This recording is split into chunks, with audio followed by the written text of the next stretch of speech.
some of the pros of Spring Valley is its close proximity to Sendai makes it easily accessible. It's a good mountain for beginners and intermediates.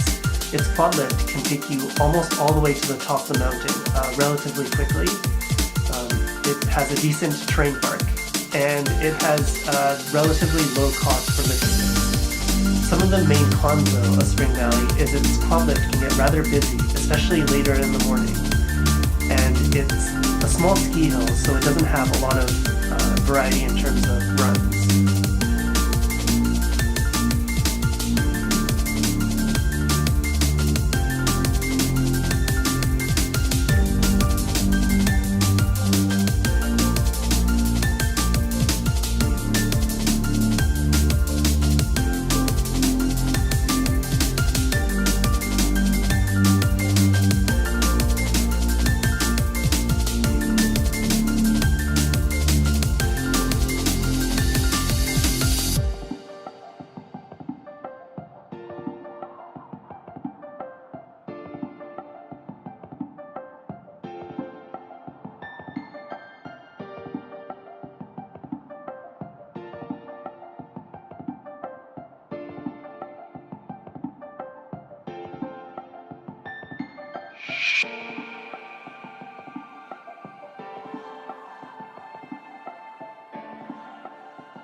Some of the pros of St. Mary's is it's a low price in lift tickets.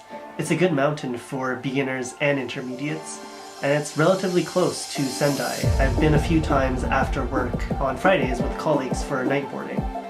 The main con of St. Mary's though, just like Spring Valley, is that it doesn't have a lot of variety in slopes because it's such a small mountain.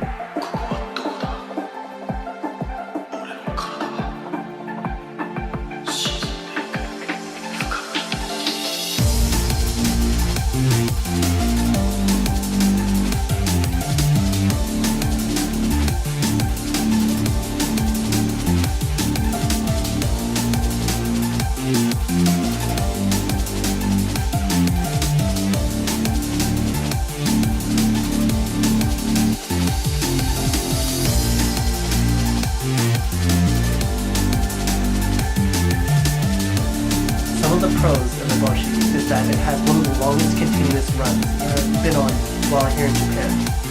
It also has a gondola, which is really nice because you can warm up and rest without taking a real break in between your runs. The main cons of the Boshi though is it's really high cost in lift tickets, and there's not a lot of variety in ski runs.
So some of the pros of Sumikawa Snow Park.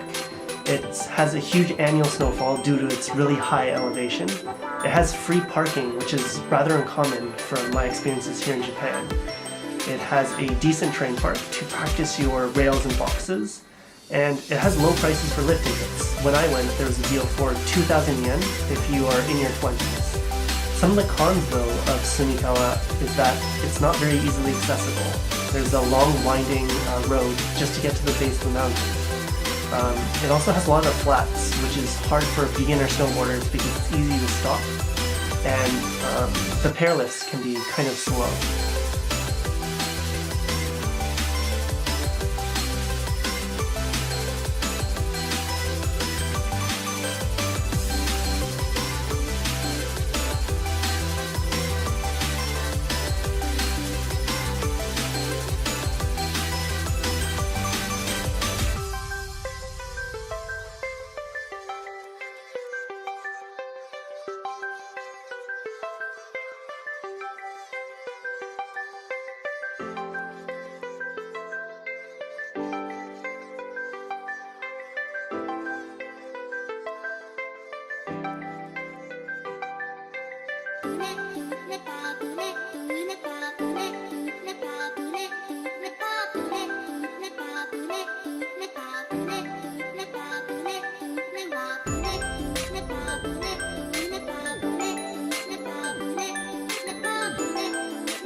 So some of the pros of Yamagata-Zao is that it has huge annual snowfall that it gets every year. There's so much variety in terms of runs and lifts because it's such a huge ski resort. Some of the cons though of Yamagata-Zao is that it has really high lift ticket costs compared to most other ski resorts in the area. Usually the visibility near the top of the mountain is really poor, so it's rare where you can see its famed snow monsters. It's also really easy to get lost on Yamagata-Zao just because it's such a huge mountain range, so you have to constantly check your map. And if you don't know the mountain very well, you can very easily hit a flat spot and stop.